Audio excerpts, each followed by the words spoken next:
Sunday Love Feast session today.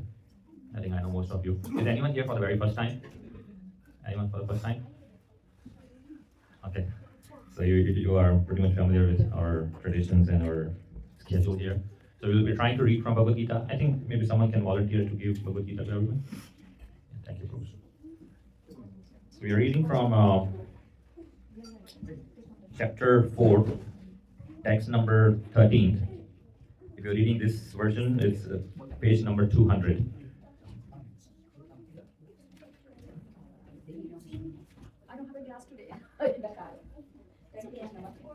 Chapter 4, text 13, page number 200. Please repeat after me. Chaturvarnam maya shrishtam. Chaturvarnyam maya sritam. Chaturvarnyam maya shrishtam. Chaturvarnyam maya sritam. Guna karma vibhagasha. Guna karma vibhagasah. Guna karma vibhagasha. Guna karma vibhagasah. Tasya kartaram abhimam. Tasya kartaram abhimam. Tasya kartaram abhimam. Tasya kartaram abhimam. Vidhi akartam avyayam. Vidhi akartaram abhayam. Vidhi akrataram avyayam. Vidhi akartaram abhayam. Translation.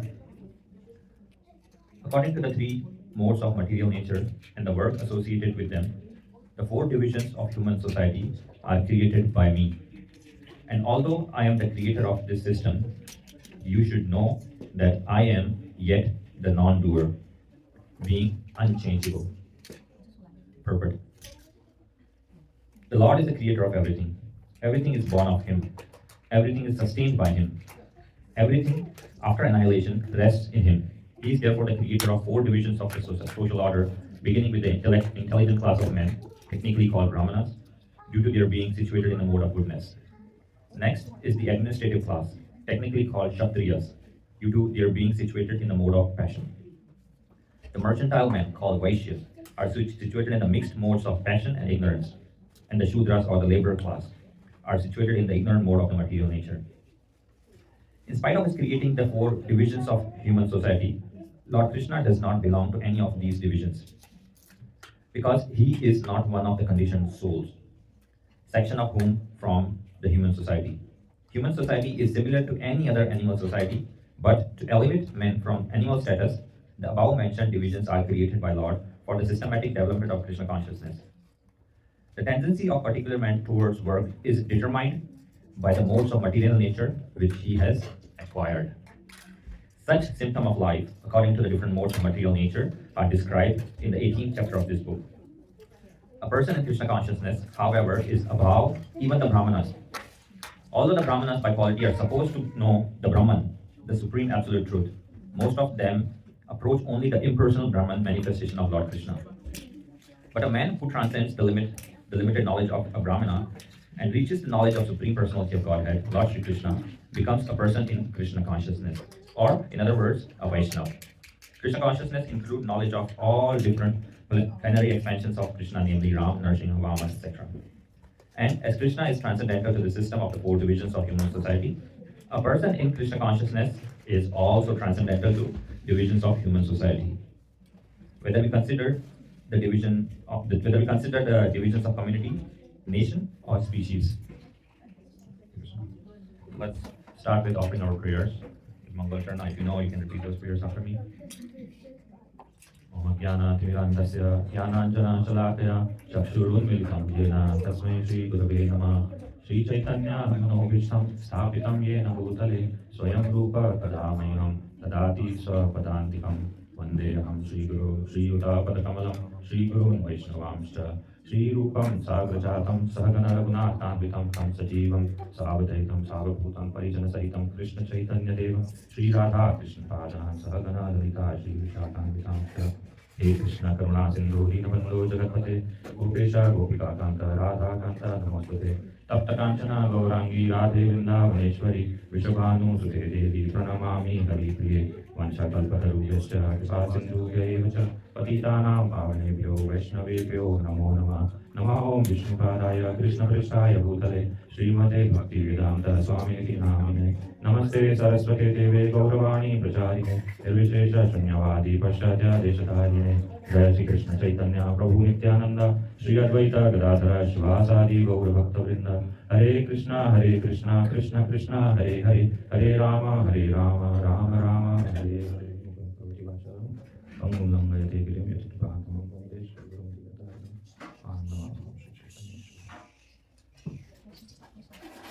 So again, welcome everyone. Thank you for spending your time wisely today with us, even in such extreme weather conditions. So this text, Sri Krishna is speaking to Arjuna about the 4 divisions of the society, and those divisions, as we know, are based on the activities that we do and based on our social statuses. So if we talk about the activities or the acts that determine your varna, you are either, as Srila Prabhupada explained in the purport, you are Brahmana, if you are in the mode of goodness, intellectual, you are a Kshatriya, administrative person with mode of passion, or you are mercantile, a tradesman, you trade something or do any kind of business in a mixed mode of passion and ignorance. And lastly, Shudra, if you are mode of ignorance and laborer or order follower, pretty much. So the reason I chose this verse today is I wanted to discuss one varna. So varna is the classification of birth. That's called varna. And ashram is the status. So there are 4 statuses in the Vedic times, or I would say in Vedic wisdom. So you start with brahmachari life between 1 to 25. That means you are celibate, you're a student, you're trying to gather some knowledge. Then if you so desire, you get married. That's grihastha ashram from 25 to 50. From 51 to 75, you vanaprastha, trying to worship the Lord in whatever ways you can, either by staying home or going to the forest and practicing strong devotional service. And then the final order is sannyas ashram. So today, I think majority of us, other than the kids here, they are grihasthas, yes? How many of us are not married here? Or not engaged? Yeah, kids, other than the kids, okay. Yeah? So, we want to address the majority here.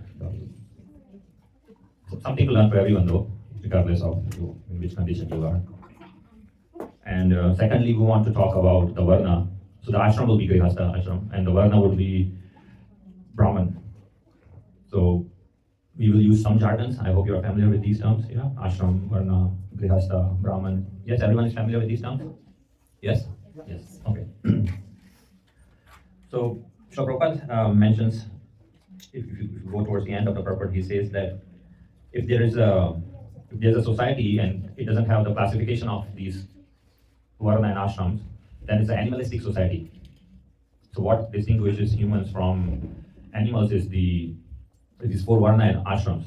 They call the class society, or the classes of men and women in the society, and they act in those classes, and the action of their mixed with the modes of material nature, they perform certain acts which determines their ashram and varna.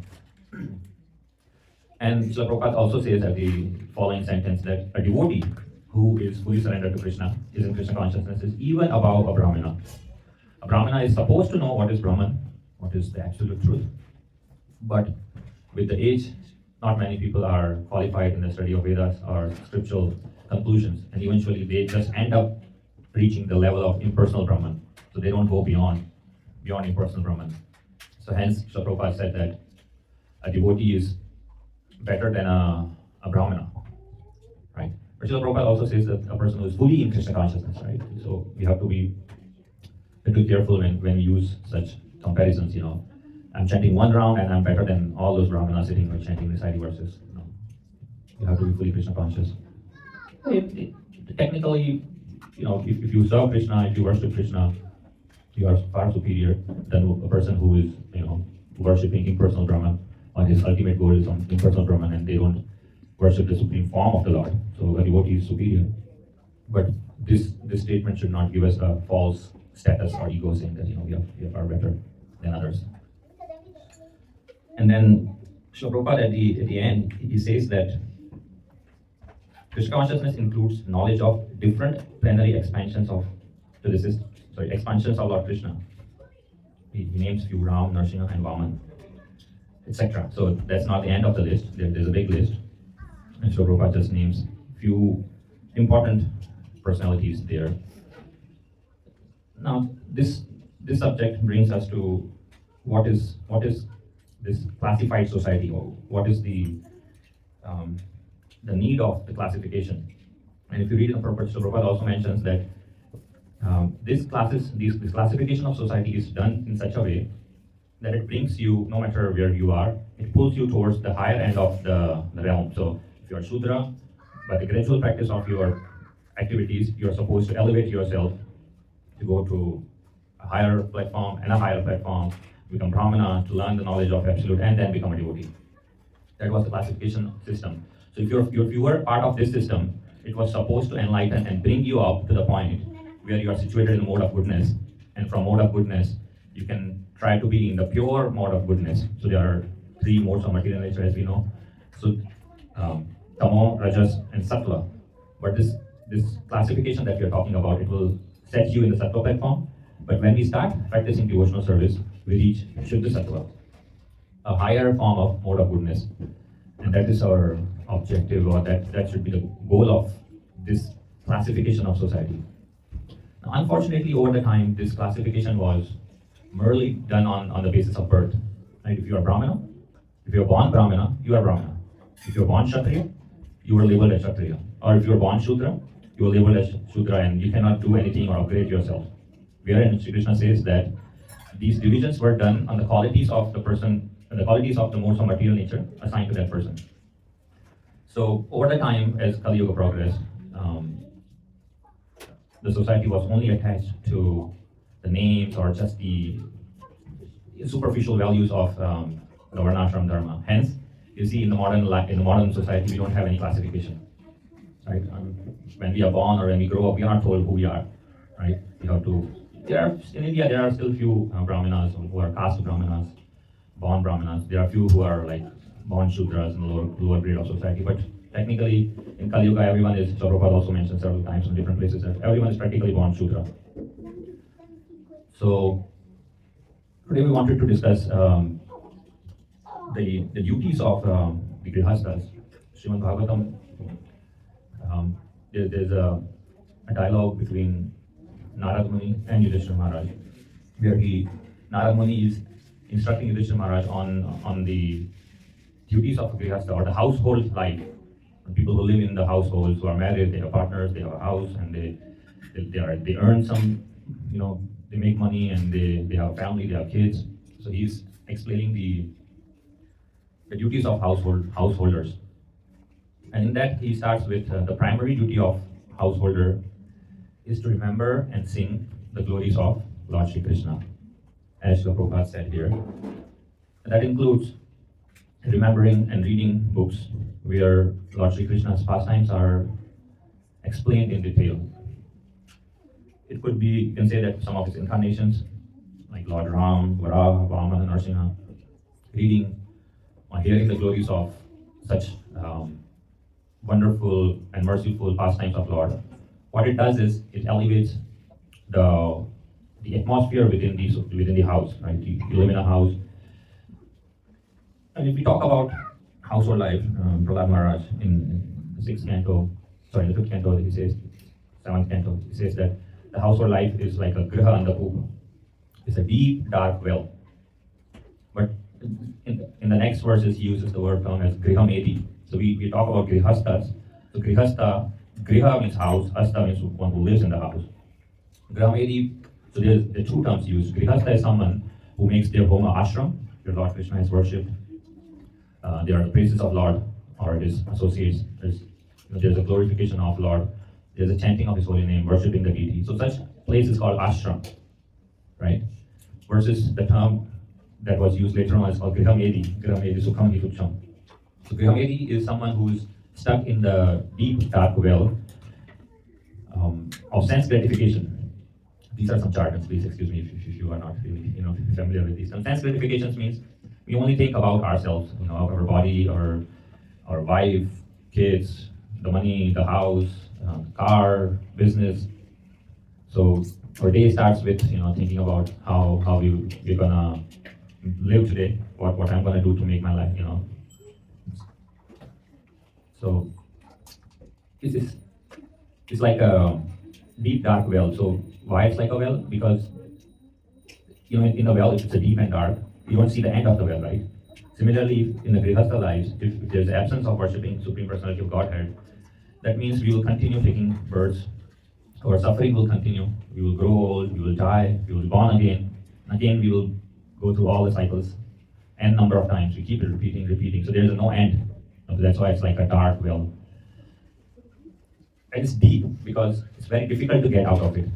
Usually, if it's a shallow well, or I would say shallow pothole, you can maybe jump out of it or climb out of it. But if you talk about a deep well, then there's no way we can get out by ourselves. So in such situations, the devotees of the Lord, they are very merciful. Devotees like Narad Muni, who still visits many householders and enlighten them with knowledge, bring them to the platform of mode of goodness, so where they can see who they are, where they are standing, and how to progress from there. It's interesting to know this because I was reading the other day in the Srimad Bhagavatam 7th canto. So this is where Lord Krishna or Lord Vishnu killed Hiranyaksh, the elder brother of Hiranyakashipu, and his family members. They both were brothers, Hiranyakashipu and Hiranyaksha, they were brothers. So the family was very grieved by the death of Hiranyaksh. And Hiranyakashipu, being a demon, just imagine, he's a demon who's envious of Lord Vishnu, always thinking how to kill him. He's instructing his family members, including nephews, niece, and the wife of Hiranyaksh. He's telling them how life is temporary, the soul is eternal, and eventually when we die, there's a change of body, but the soul lives on. A demon is speaking all these things. To the point, he tells a nice story of there was a king, and king was fighting in a battlefield, and the enemy was more strong, and the king was killed. When king was killed, king had few wives, I don't know how many, but he had wives, and they were crying on his death. And they were so grieved and so much attached to that king that they would not even leave his body so that he could be cremated. So Yamaraj, because he was touring the world, he crossed that path and he saw that the king's subtle body or the soul is hovering around the area and is not able to leave because they have not cremated the king, and the wives are holding his body and not letting him go. And then Yamaraj takes the form of a young boy and he comes to the wives of that dead king and he explains them how the king that they loved was still here. He has not gone anywhere. His body is still lying on the floor. But what has gone is the soul or the life force. So they should be thinking about how they can move on and think about not just bodies but being a spirit soul. And eventually he convinced the wives and they cremated the king, and that was the end of the story. What I wanted to say is these demons also, they knew that our body is temporary. There is a soul in our heart, and when we die, the soul still lives, just the body changes. But our society in today's life has so degraded, the scientists and our leaders in the world are so degraded that even they don't know what is soul and what is body and what is the Dehino asmin yatha dehe kaumaram yovanam jara. The body grows from young boy to old and it dies, and another again, the same cycle starts. So that's Grihastha Dharma. So Grihastha Dharma is something where the primary focus of householders should be on singing the Guru lyrics of the Lord, praising the Lord, chanting His names. And when these things are done, the Lord and His associates being pleased, they deliver, when the time comes, they deliver the conditioned soul. So these are the main qualities. The secondary duties are also in several, Srimad Bhagavatam also, there are several places where the secondary duties, or I would say more to the main duties, are added, where the household is supposed to take care of the wife, or let's say a wife has to take care of the husband, wife and husband, they have to take care of their kids. But what does it mean, take care? Does it mean that I have a nice box like thing and I just, decorate them, paint them, give them nice clothes, nice food, or give them a spiritual knowledge so they can understand, how to go back to home, back to Godhead? Your Prabhupada often give example of a bird in a cage. So there are two ways you can take care of that, or show your love to that. The combination of bird and cage is, one is by cleaning the cage, painting it gold, decorating it with jewels, but inside there's a bird. The bird doesn't get to eat, doesn't get to drink, and eventually dies. Whereas the other person just cleans the cage, feeds the bird, gives water to bird, and makes sure the bird is okay, and the bird lives for long, and there's a connection. So similarly, our duty is to feed the soul. How do you feed the soul? By chanting Hare Krishna, Krishna Krishna, Hare Hare, Hare Rama, Rama Rama, Hare Hare. So similarly, giving our dependents, may it be your kids, may it be your wife, may it be your husband, giving them the knowledge that the soul is temporary, the body will die, but what will go on is the eternal devotion that we have towards Supreme Lord Shri Krishna. There are a few more duties or a few more responsibilities of householders. If you know that out of the 4 ashramas, the 4 stages of life, only householders are technically permitted to make money or earn livelihood. The brahmacharis, vanaprasts, and the sannyasis, they don't.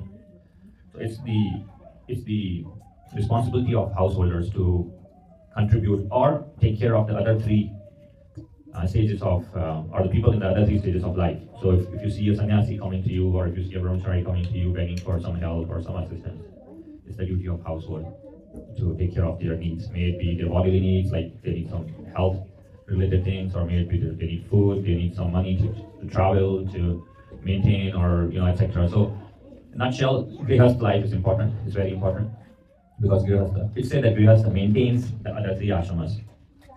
But on the other side, the other ashramas also maintain grihastha. When sannyasi comes, they enlighten you, they enlighten the householders. When brahmachari comes, they give you a chance to serve and eventually go back to home, back to Godhead.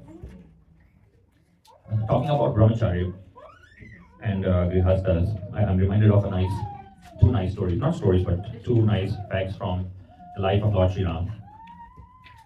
If you know, Lord Sri Ram, when he was 13 years old, Vishwamitra Muni came to Maharaj Dashrath, father of Lord Ram, and asked him, I need your prince. And Dashrath said, I can come with you, I can take care of your security needs. So Vishwamitra said, no, it's time for your sons to learn some Dhanurvidya, the art of archery. So Dashrath agreed, and Lord Ram and Lakshman, they made their way with Vishwamitra Muni to his hermitage. And there they learned various techniques of divine archery, not just shooting raw arrows, but they learned mantras, how to invoke different weapons and how to protect the brahmanas. And when it was the time, they killed Taraka and other demons who were troubling Vishwamitra and his dear disciples and friends who would do the yajnas. And when that was over, they went to Janakpuri in the kingdom of King Janak, father of Sita, where he had put an interesting game, not a game, but a challenge that whoever would lift the bow and tie a string on it. So it is explained in the Ramayana that when Lord Rama, Lakshman, and Vishwamitra Muni, they went to Janakpuri, because they were traveling with Brahmanas and Munis, so their stay was arranged outside of the city, not in the city, outside of the city in some gardens. Now in those gardens, the Munis or the devotees of Lord, they would come together, they would chant the glories, they would perform their yajnas, they had their duties to perform, chanting their mantras, doing their sandhya vandan. And in that, it's explained that the discussion of Lord's pastimes, the Puran and Itihas, was done until midnight. So all the Munis would sit, as we are sitting, and someone would start reading from a Puran or Itihas, and those discussions would go until midnight. And when midnight is over, everyone would stand up and go to their cottages. And Lord Ram and Lakshman, they would go with their guru Vishwamitra in his cottage, and they would massage his feet. And not just massage, they would massage his feet until he is asleep or about to sleep. And then it is also said that sometimes Vishwamitra would tell them, just stop it, it's already late, it's past midnight, you go and sleep. Not just once. I remember being servant sometime, and when Guru says that you stop massaging the feet, and you're like, yeah, really, it's time to go to bed. Because the duty of a servant or the duty of a celibate brahmachari with traveling with Guru is that he has to sleep after the Guru sleeps, and he has to wake up before the Guru wakes up. That was the life of brahmacharis. So Lord Ram and Lakshman would still keep massaging his feet, and when, after multiple attempts of Vishwamitra telling him that, just stop, you go and sleep, they would go to sleep. And when Lord Ram and Lakshman would go to their cottage to sleep, Lakshman would start massaging Lord Ram's feet. And again, it will go for some time, and Lord Ram would say, Lakshman, it's way past midnight, now it's time to sleep. And Lakshman would say, okay, I just started, you sleep. I will sleep when you're done. So Lakshman would keep massaging Lord Ram's feet. And just in that position only, where he had Ram's feet in his lap and he's massaging, he would just stretch a little bit, and that's it. And at 4 o'clock, 4:30, the sound would come. Yes? The cock would make that noise, and everyone quickly gets up. Before the Guru gets up, they would go take a dip in the holy river, get ready. And even in that, the order is first Lakshman gets up, then Lord Ram gets up, then they both go to the Guru, and the Guru gets up, and then they do their Sandhya Vandana, or they do their Gayatris and mantras together. Another instance is when Lord Ram and Lakshman, along with Sita, they went to the forest in exile because they were asked by Kaikeyi to go in the forest for 13 years. So, 14 years, yes.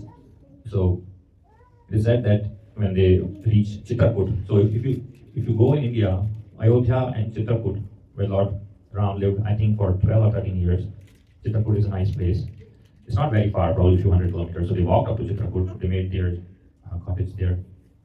And because it was the middle of the forest, Lakshman would again massage his brother on Lord Ram's feet, and Lord Ram and Sita would go to sleep.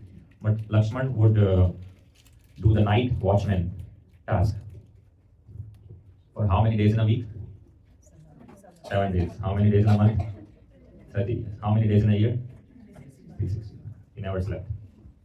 That was Lakshman. That was the love of Lakshman to his brother Lord Ram. They said that, of course, all these 4 brothers, Ram, Lakshman, Bharat, Shatrugna, they are all are Vishnu Tattvas. Even Lakshman is Vishnu. So he is all powerful, but said that he had conquered the sleep. Lakshman would never sleep. Why?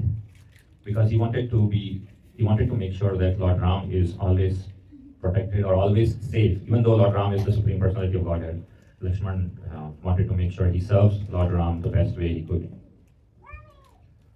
So these are, some of the qualities that we look forward or look up to set up our standards. As a grihastha, what we should do, how we should live. As a brother, how we should live. As a servant, what should be our duties.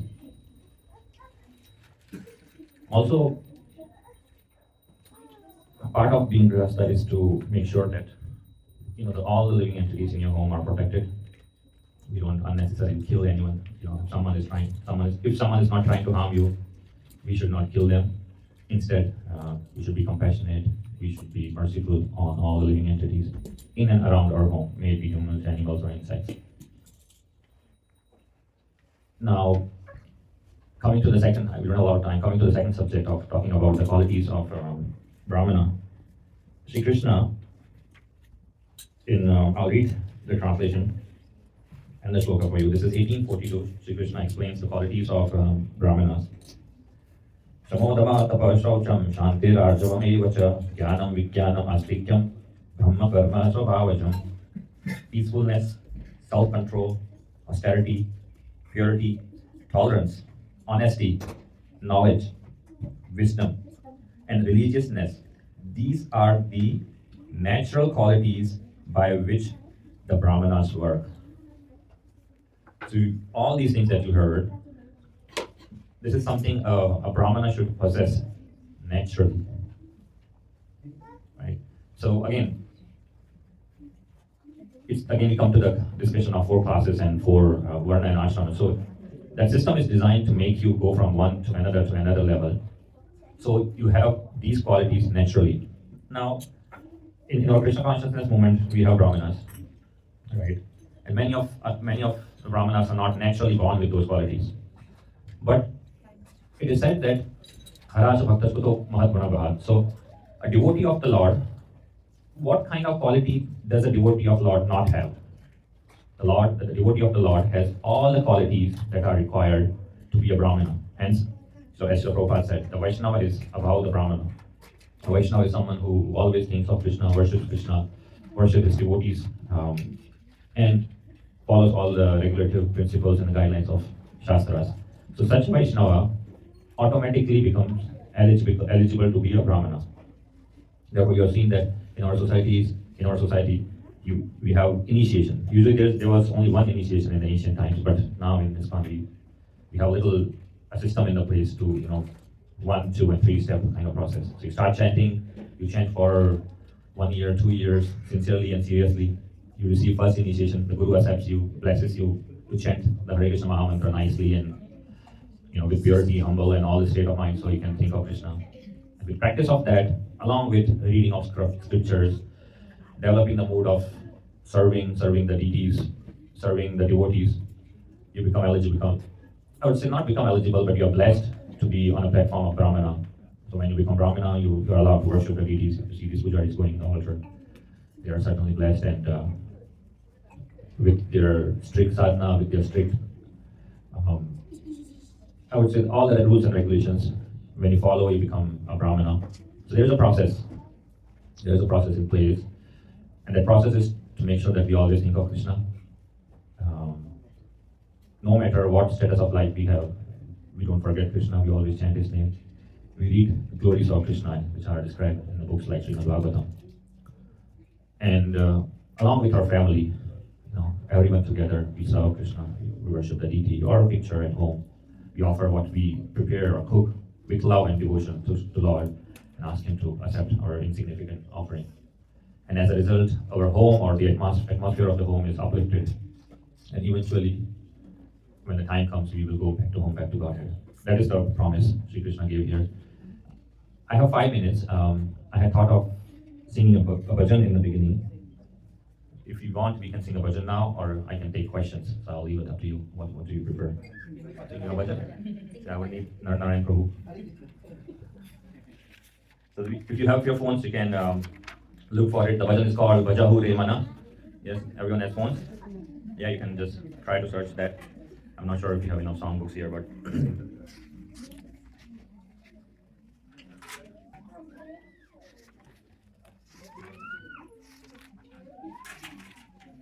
this is a song called Bhajahu Re Mana. I will quickly read the translation. O mind, just worship the lotus feet of the son of Nanda, which makes one fearless. Having obtained this real human birth, cross over this ocean of worldly existence through the association of saintly persons. Both in day and night, I remain sleepless, suffering the pains of heat and cold, wind and rain. For a fraction of flickering happiness, I have uselessly served wicked and miserly men. What assurance of real happiness is there in all of one's wealth, youthfulness, sons, family members?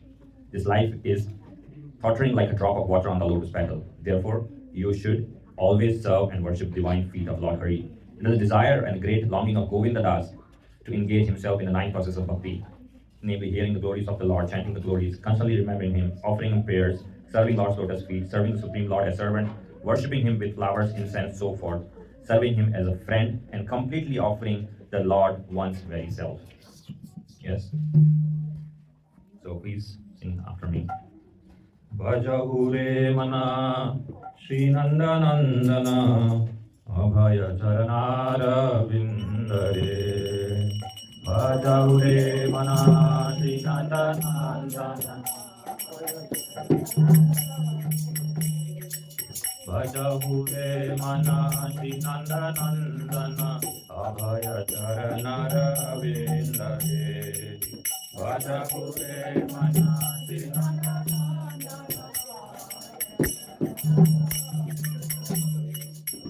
दुर्लभ मानव जनाम सत्संगे दुर्लभ मानव जनाम सत्संगे तारहे भव सिंधुके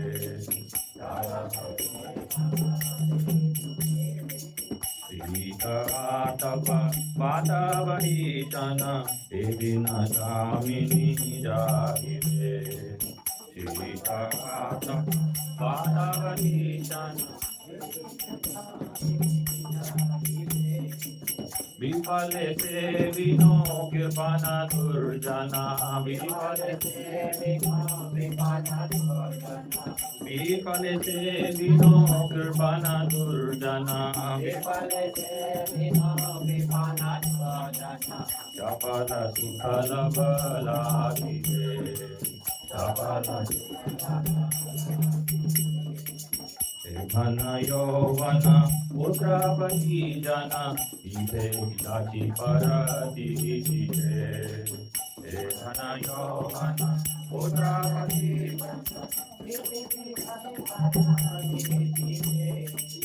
कमल दल जल जीवन कलमल कमल दल जल जीवन कलमल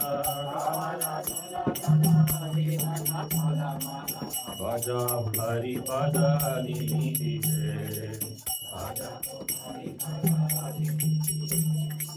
श्रवण कीर्तन स्मरण वंदन पाद सेवन दास्य दे श्रवण कीर्तन स्मरण वंदन पूजन सखी जन आत्मा निवेदन पूजन सखी जन आत्मा निवेदन पूजन सखी जन आत्मा निवेदन गोविंद दास अभिलाष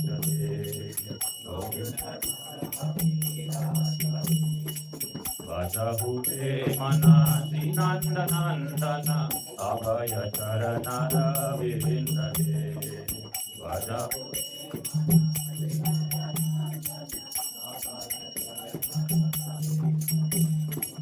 भजहु ते मन श्री नंद नंदन अभय चरण रविंद्र दे भजहु ते मन